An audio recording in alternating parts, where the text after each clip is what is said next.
عطاء اللہ شاہ بخاری برصغیر پاک و ہند کے نامور عالم، خطیب اور سیاسی رہنما تھے۔ اللہ تعالیٰ نے شاہ صاحب کو بیان اور تاثیر کی قوت ودیت کر رکھی تھی۔ وہ بولتے نہیں تھے، وہ سناروں کی طرح نقش گھڑتے تھے اور سننے والوں کے زیور احساس پر کندھا کر دیتے تھے۔ لوگ ان کے دیوانے تھے۔ زائرین دو دو دن کا کھانا باندھ کر شاہ صاحب کا خطاب سننے آتے تھے اور شاہ جی بھی دو دو دن بولتے رہتے تھے۔ نمازوں اور کھانے کا وقفہ ہوتا تھا اور خطاب دوبارہ شروع ہو جاتا تھا۔ شاہ صاحب ہندوستان کی تقسیم کے خلاف تھے۔ وہ چاہتے تھے کہ ہندو اور مسلمان مل کر انگریزوں کو نکالیں اور اس کے بعد اب بھائی بھائی بن کر اکٹھے رہیں۔ وہ اپنے خطبات میں اپنے ان خیالات کا برملا اظہار کرتے رہتے تھے، مگر لوگ خطاب ان کا سنتے تھے اور ووٹ قائد اعظم محمد علی جناح کی مسلم لیگ کو دیتے تھے۔ چنانچہ شاہ جی کی بھرپور مخالفت کے باوجود پاکستان بن گیا۔ شاہ صاحب نے پاکستان ہجرت کی اور پاکستان میں اقامت اختیار کر لی۔ وہ ملتان میں آباد ہو گئے۔ ملتان میں ایک دن کسی نے ان سے پوچھ لیا کہ شاہ جی آپ پاکستان کے مخالف تھے لیکن آپ پاکستان میں ہی آباد ہیں، کیوں؟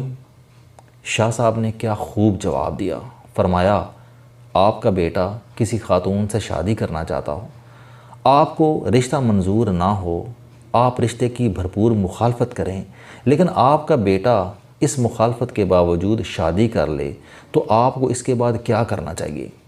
شاہ صاحب نے اس کے بعد فرمایا کہ رشتے کے بعد وہ خاتون آپ کی بہو ہوگی، آپ کو اسے بہو بھی ماننا چاہیے اور اسے بہو کی عزت بھی دینی چاہیے۔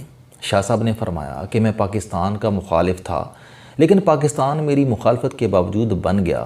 یہ اب میرا ملک ہے اور میں اس کی اتنی ہی عزت کرتا ہوں جتنی اس ملک میں رہنے والے دوسرے لوگ کرتے ہیں۔ یہ دلیل شاہ صاحب کی عظمت اور اعلیٰ ظرفی کی نشانی تھی، ورنہ اس ملک میں ایسے لوگ اور ان کی پارٹیاں آج بھی موجود ہیں جنہوں نے قیام پاکستان سے قبل پاکستان کی مخالفت کی، جو پاکستان بننے کے بعد پاکستان کے شہری بنے، پوری زندگی ملکی وسائل سے لطف اٹھایا، لیکن یہ آج بھی ملک کی مخالفت کر رہے ہیں، یہ آج بھی پاکستان کے خلاف ہیں۔ مجھے چند دن قبل ایک دوست نے عطاء اللہ شاہ بخاری کا ایک انتہائی خوبصورت کال SMS کیا۔ مجھے جب سے یہ کال موصول ہوا ہے میں اس وقت سے سرشاری کے عالم میں ہوں اور میں جھولی پھیلا کر شاہ صاحب کو دعائیں دے رہا ہوں۔ شاہ صاحب نے فرمایا کہ میں پوری زندگی دو لوگوں کو تلاش کرتا رہا لیکن مجھے یہ دو لوگ نہیں ملے۔ ایک وہ شخص جو صدقہ کرتا ہو لیکن اس کے باوجود مفلس ہو، اور دوسرا وہ شخص جس نے ظلم کیا ہو اور وہ اللہ تعالیٰ کی پکڑ سے بچ گیا ہو۔ یہ کال صرف کال نہیں بلکہ یہ مکمل ضابطۂ حیات ہے۔ آپ زندگی میں اگر صرف ان دو اصولوں کو پلے باندھ لیں، آپ صدقہ کریں اور ظلم سے بچیں، آپ شاندار اور مطمئن زندگی گزاریں گے۔ آپ یقین کریں، آپ اگر اللہ تعالیٰ کی راہ میں خرچ نہیں کرتے تو آپ خواہ کتنے ہی امیر کیوں نہ ہو جائیں، آپ پوری زندگی مفلس رہتے ہیں۔ آپ کے ہاتھ ہمیشہ دوسروں کے سامنے پھیلے رہتے ہیں، اور آپ اگر ظالم ہیں تو آپ خواہ کتنے ہی طاقتور کیوں نہ ہو جائیں، آپ اللہ کی پکڑ سے نہیں بچ سکتے۔ یہ میری زندگی کا تجربہ بھی ہے اور مشاہدہ بھی۔ میں ملک کے درجنوں ایسے لوگوں کو جانتا ہوں جن کی شہرت اچھی نہیں، جن کے کام دھندے غلط ہیں، مصیبتیں پوری طاقت سے ان کی طرف دوڑتی ہیں، پولیس انہیں گرفتار کرنا چاہتی ہے، حکومت ان کے خلاف پوری ریاستی طاقت استعمال کرتی ہے، ان کے خلاف قانون بن جاتے ہیں، جج ان کے خلاف فیصلے لکھ دیتے ہیں، ان کے لیے جیلیں تیار ہو جاتی ہیں اور ان کے وارنٹ جاری ہو جاتے ہیں، لیکن وہ عین وقت پر بچ جاتے ہیں۔ دنیا بھر کی مصیبتیں ان کے قریب سے گزر جاتی ہیں۔ آپ ذرا سی تحقیق کریں، آپ کو معلوم ہوگا کہ ان میں سینکڑوں عیب ہیں، لیکن یہ عیبوں کے باوجود کھلے دل سے صدقہ اور خیرات کرتے ہیں۔ ان کا دسترخوان وسیع ہے، یہ ہر ماہ درجنوں بیواؤں، یتیموں، بے آسراؤں، بیماروں اور بے کسوں کی مدد کرتے ہیں۔ یہ مدد انہیں مصیبتوں سے بھی بچاتی ہے اور ان کی دولت میں بھی اضافہ کرتی ہے۔ بزرگ فرماتے ہیں کہ ایک فقیر نے ایک بزرگ کے سامنے دست سوال دراز کیا اور ساتھ ہی دعا دی کہ اللہ تعالیٰ تمہیں بادشاہ بنائے۔ بزرگ نے اس سے پوچھا، کیا تم بادشاہ بننا چاہتے ہو؟ فقیر نے حیران ہو کر جواب دیا، جناب میں نسلوں کا فقیر، میں کیسے بادشاہ بن سکتا ہوں؟ بزرگ نے کہا چلو ہم ایک تجربہ کرتے ہیں، میں تمہیں بادشاہ بنانے میں کامیاب ہو گیا تو تم مجھے حج کرواؤ گے، اور میں اگر ناکام ہو گیا تو میں پوری زندگی تمہاری کفالت کروں گا۔ فقیر مان گیا۔ بزرگ نے اس سے کہا کہ تمہاری جیب میں کتنے پیسے ہیں؟ فقیر نے پیسے گنے، وہ 30 روپے تھے۔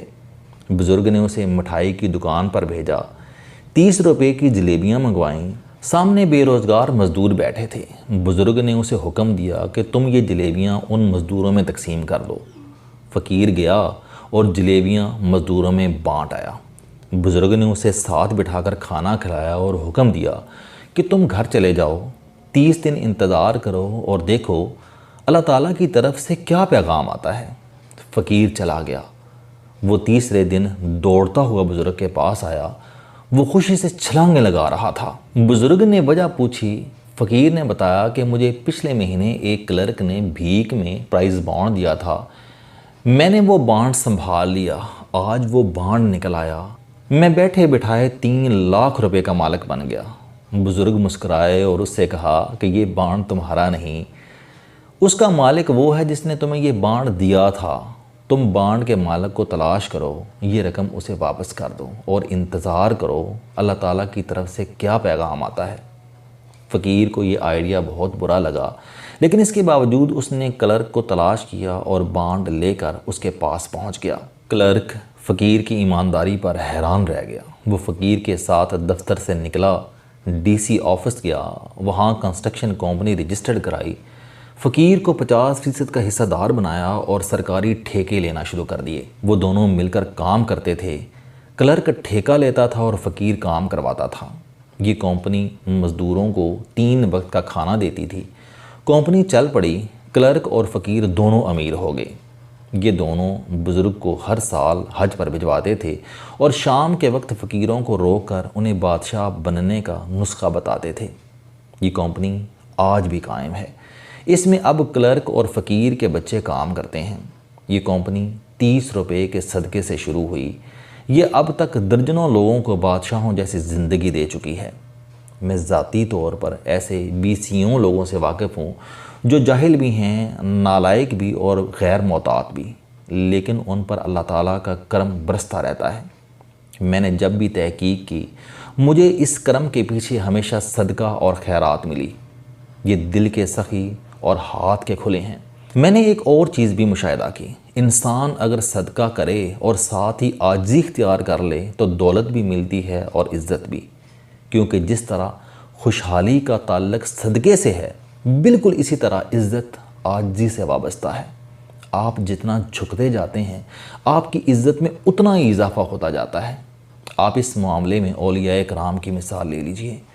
اولیاء کرام میں عاجزی ہوتی ہے، چنانچہ ان کے مزارات ہزار سال تک آباد رہتے ہیں۔ یہ کھلے دل اور فراغ ہاتھ بھی ہوتے ہیں، چنانچہ ان کے درباروں پر ان کے انتقال کے بعد بھی لنگر چلتے ہیں اور بادشاہ مال و متاع لے کر بھی ان کی درگاہ پر حاضر ہوتے رہتے ہیں۔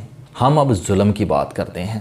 میرے بزرگ دوست شیخ عبدالحفیظ راولپنڈی کے ایک ریلوے ملازم کی مثال سنایا کرتے تھے۔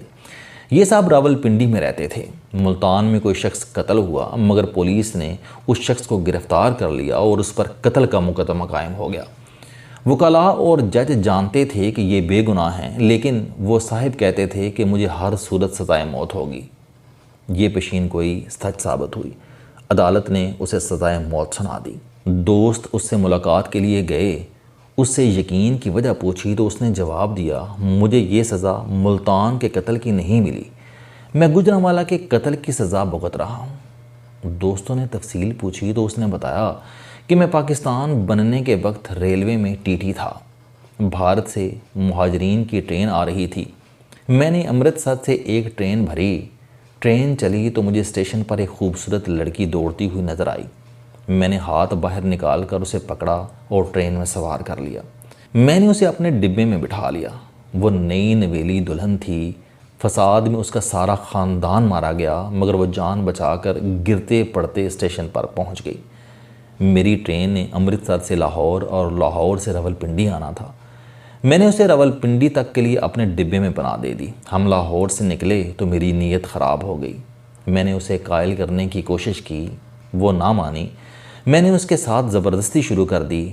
لڑکی شوق میں چلے گئی اور اس نے دروازہ کھولا اور ٹرین سے باہر چھلانگ لگا دی۔ وہ ٹرین کے نیچے آ کر مر گئی۔ میں اس دن سے احساس گناہ کا شکار ہوں۔ میں اس کا قاتل ہوں اور مجھے یقین تھا کہ میں کبھی نہ کبھی اس قتل کی سزا ضرور بھگتوں گا، اور مجھے آج وہ سزا مل گئی۔ میں پھانسی چڑھ رہا ہوں۔ میری آپ سے درخواست ہے کہ آپ صدقہ دیں، عاجزی اختیار کریں اور ظلم سے بچیں۔ اللہ تعالیٰ آپ پر خوشحالی، عزت اور پرامن زندگی کے دروازے کھول دے گا۔ یہ راز حیات ہے۔